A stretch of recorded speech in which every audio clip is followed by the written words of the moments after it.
What is going on, everybody? For those who don't know, I go by BLSG, and this is another Sixers video. If you guys are new to this channel and love talking about Philly sports nearly every single day, go down below and hit the subscribe button, smash the like button, and make sure you turn on the notification bell so you guys are instantly notified whenever I upload a new video. Now, before we get into the topics today, I would like to apologize for not putting out a Sixers or Eagles video in the past few days. But once again, school has really been getting to me, and I have just not been having the time to talk to you guys about Eagles or Sixers topics. But I'm right here today talking to you guys, and let's just get right into it. So as you guys may already know, the Philadelphia 76ers regular season has now officially come to a close as they finished at 49-23, first in the Eastern Conference, and have taken the first seed for the playoffs. Now, for this one, we are going to do the Philadelphia 76ers playoff rotation. That's right, because as you guys know, or may know already, every team that makes the playoffs normally has a playoff rotation, and they will not play every guy. So let's just get right into it. So I can see the Philadelphia 76ers going with either a 9 or 10 man playoff rotation, and for the first 5 out of 10, you're going to have obviously the current starting 5 that you have right now. So Ben Simmons, Seth Curry, Danny Green, Tobias Harris, and Joel Embiid. Those guys are not getting moved anywhere at any time soon. Now, it's very hard to predict the bench because can these guys get minutes? Can these guys actually play minutes in their game? Can they actually come onto the court and shoot some shots? Well, here's what I'll say about that. There's certain players that have been doing really well when it comes to playing the game of basketball for the Philadelphia 76ers this season. And my first guy that I am taking coming off the bench is going to be George Hill. George Hill, he's been very consistent. He has shot some really good threes, and he's just been consistent on shooting the ball. No matter which angle you put this man at, he will make threes over and over, and he will even go up for twos as well. You will mainly rotate him with Seth Curry as well, maybe Danny Green. So that is my opinion on George Hill. Number 2 off the bench that I have is Dwight Howard. Dwight Howard has been doing really good at center, and obviously Joel Embiid is not going to play 48 minutes straight, so you need a backup center, and you cannot really trust Mike Scott, so you have got to go with Dwight Howard as your backup center. My number 3 guy coming off the bench is going to be Matisse Thybulle. Matisse Thybulle, his defense has been elite. It has been insane, and he is just everywhere on the court, and he will take care of every shooter that is on the floor for the opponent's team of the Philadelphia 76ers. So I like Matisse's chances of really coming on the floor. Number 4 off the bench is going to be my man, the rookie out of Kentucky, Tyrese Maxey. He has been so consistent, and his speed when he runs up to the rack to put his shots in, man, does he just run by every defender that seems to just try to defend Tyrese Maxey, but Tyrese Maxey is just too fast for them.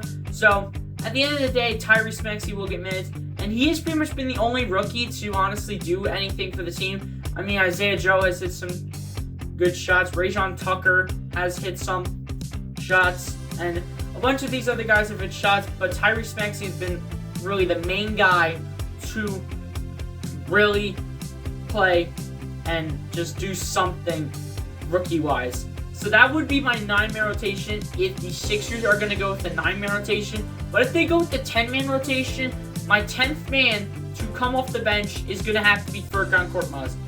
Because Furkan Korkmaz, if he wants a spot in the playoff rotation, he has got to knock down shots. He's a great three-point shooter, but if he starts somewhere around like 0 for 3, 0 for 5, then Doc needs to take him out immediately. But if he can start out like 6 for 7 or 7 for 9, then Doc Rivers should keep him in, because Furkan Korkmaz is being consistent, and he's being aggressive, and he's being very accurate with his shots. And we may as well do the starters for their reasons.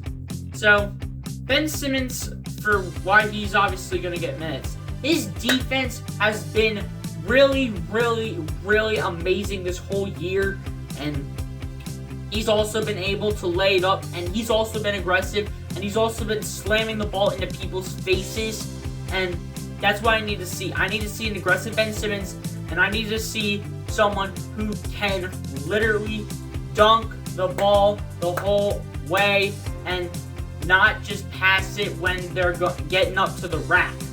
So, I need to see an aggressive Ben Simmons.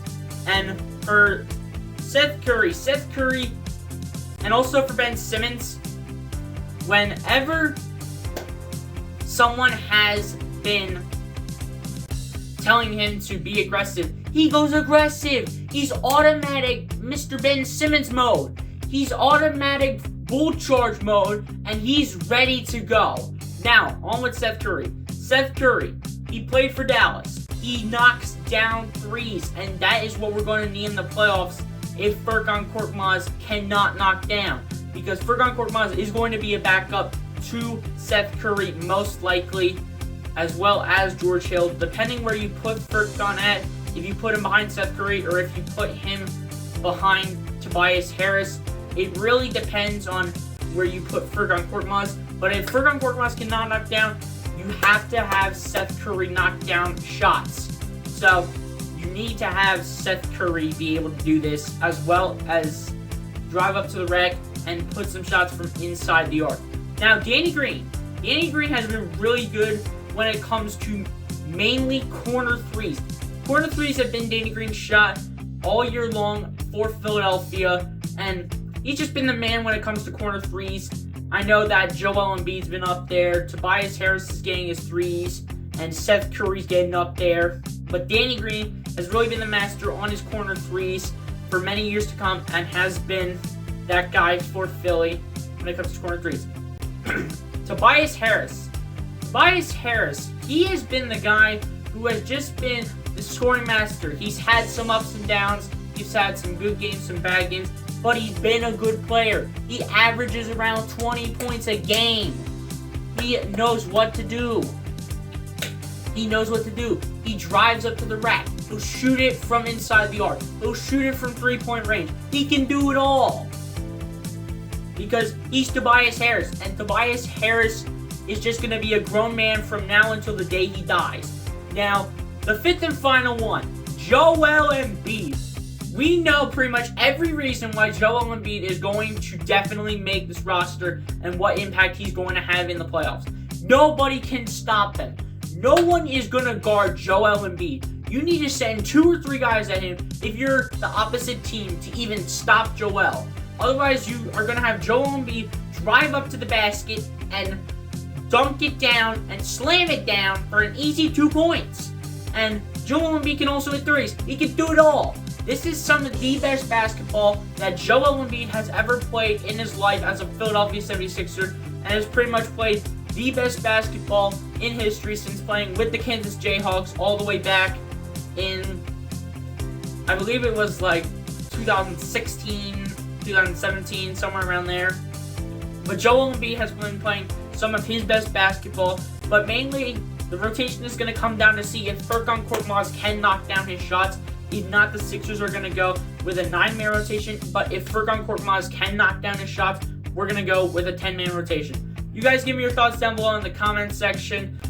Do you think the Sixers are going to go with a 9-man rotation, 9 or 10-man rotation? And do you think Furkan Korkmaz will be able to knock down his shots?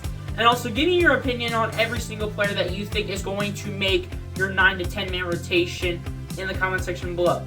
You guys give me your thoughts down below in the comment section. Appreciate you guys for tuning in. Be sure to like, comment, and subscribe. And I'll catch you guys on the next one. Peace out.